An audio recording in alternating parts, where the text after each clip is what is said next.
but they would undoubtedly make a pretty good weapon. I might buy a pair for personal protection. Like if the burglar comes into my house, I'd be like, oh, got my stilettos out, I'm ready to attack. Our feet unfortunately can't really get by on their own. Tough terrains and social attitudes in many nations demand that we cover them up, and the main thing we use to cover them up are shoes. Since the inception of shoes, many different styles have been produced. We have shoes to look smart in, shoes to do sports in, shoes to hit the town in, and even shoes to just relax in. All these different styles of shoes, of course, have names, and to narrow this video down to just 5 pairs of shoes, I've picked names which range from the well-known, etymologically interesting, or just flat out weird. Perhaps the most popular kind of shoe out there has to be sneakers. People wear sneakers for all kinds of reasons, from playing sports in them to just day-to-day use really. Some people are even super into them and collect pairs without even wearing them. That name of sneaker has always confused me, as despite all the things people do in them, using them to sneak around in all stealthy like isn't that popular. These shoes were never seemingly made to actually sneak around in, however. They were first made to play sports in. The reason we have this name does relate to their general sneakiness, however. Before their invention, most shoes were actually quite loud when you walked around in them, hard leather shoes which would clump about as you walked. The lighter material and rubber soles of these shoes, however, meant they were far quieter when you were walking in them, and that made them better for sneaking around in. And it's from there as to why they have that name. Though honestly, I find it really weird saying this name. We tend to use trainers here in the UK instead, which makes way more sense, as people tend to train in them. Another name that is seemingly more popular for shoes in the UK than elsewhere is the name of plimsolls. This might exist in other places, but I don't think I've heard it used all that much in the USA or anywhere else for that matter. Though, I may be wrong on that. Plimsoll refers to shoes that are made of mainly canvas and can be laced or just slipped on. The name always reminds me of those silly little shoes I had to wear in PE as a kid. Did other places have to wear those shoes? Like little weird little plimsolls. That might be a British thing as well, putting your little plimsolls on to do PE and running around with a beanbag on your head. I feel like most of my PE lessons were running around with a beanbag on my head. Was that just me? Was I just in like the dumb kids PE class? That would make sense. I don't know. If you ran around with a beanbag on your head during PE in Britain in the early 2000s, late 90s, let me know. I'd be excited to hear that. This name comes from someone by the name of Samuel Plimsoll, a 19th century politician. Now, you may be thinking it's named after him because he invented these shoes, but that isn't the case, however. These shoes go further back and were originally called sand shoes. Samuel Plimsoll's main claim to fame, however, was shipping reforms, which included a line being applied to the side of a boat, which showed the maximum loading capacity and their buoyancy. This line became known as the Plimsoll line. And it's from this line as to why the shoes got this name. There's multiple theories as to why it was applied to the shoes, however, ranging from sailors wearing these shoes to the line that goes around these shoes reminding people of the Plimsoll line of ships. Whatever the case, it's thanks to Samuel Plimsoll as to why these shoes have this name.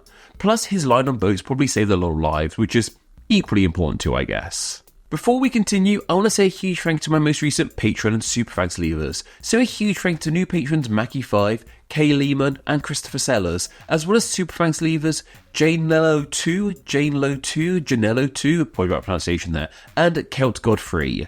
Patreon is the best way to financially support Name Explain, and donating just $1 a month gets you ad-free videos, a chance to say what names get explained, an exclusive monthly newsletter, and your name at the end of these videos. All of that can be found at patreon.com/Name Explain, which will be linked down below.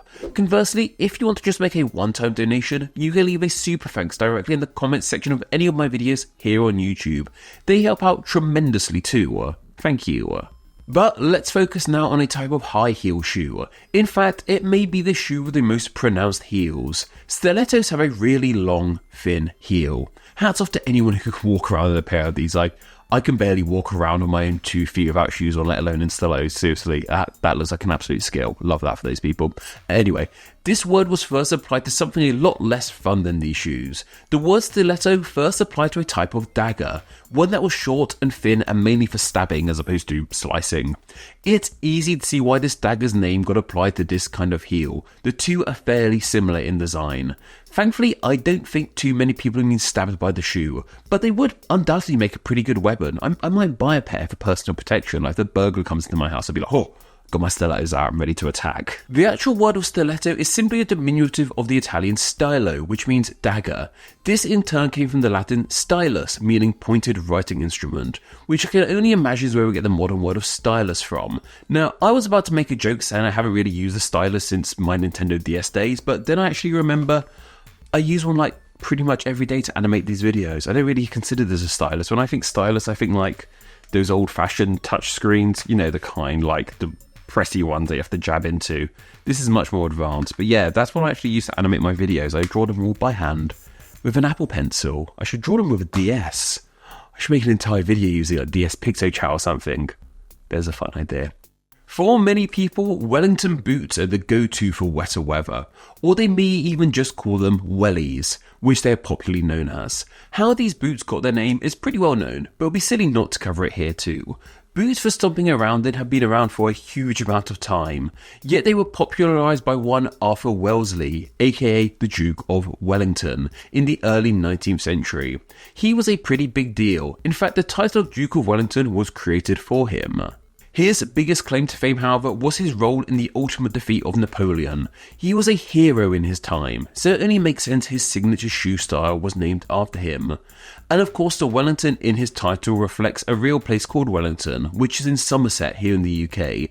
It has nothing to do with the capital of New Zealand, though that Wellington was named after this guy too. The final shoes I want to talk about, however, are the ones with the very odd name of winkle pickers. These are a smart style of shoe which have exceptionally pointy ends. This name for them relates to something very close to my heart, the British seaside. A type of sea snail called a periwinkle is a popular British seaside snack. They are often served in their shells and people pick them out of like a little toothpick or other sharp thin objects. These sharp thin shoes reminded people of the tools people used to pick out winkles, so they became known as winkle pickers. It's a really silly name, but it's a fun one nonetheless, and man, I love talking about the British seaside. I might do a whole video about naff British seaside town names because I come from one, so they have a special place in my heart. But that's just 5 different shoe style names, and there's a lot more out there, so let me know about any other interesting shoe names I might have missed out on.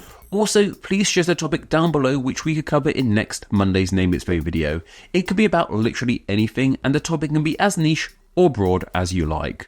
I will then choose 3 of those topics and place them in a poll for my patrons to vote on. Then the winner from that poll will be the topic covered in next Monday's Name Explain video. You can vote in that poll as well as enjoy many other great benefits by visiting patreon.com/Name Explain, which will be linked down below, and by donating just $1 a month. Thank you. Anyway, that's more than enough for myself, but don't forget to go follow me on Instagram where I'm NameExplainYT, and don't forget to join the Facebook page Friends of Name Explain, where you can chat with myself and many other name nerds. Okay all, take care. How are we looking? Yeah, a bit more zoomed in than last time? Not sure, but I think it looks alright. Yeah, should we film a video about shoes, because that's what won the poll? Since the inception of shoes, that's going to be hard to say. Since the inception, which, you know, I personally think way more sense. That came out weird. By the name of Samuel Plimsoll. Can't even say the word right. Ooh, we got new patrons and super thanks to leave us, Ember. Whoop whoop. Videos, a chance to say what names I'll explain, an exclusive. I'm going to sneeze. As I mentioned in the comments, I have props for this one. Cool, we're done. I might go play some DS now, Amber.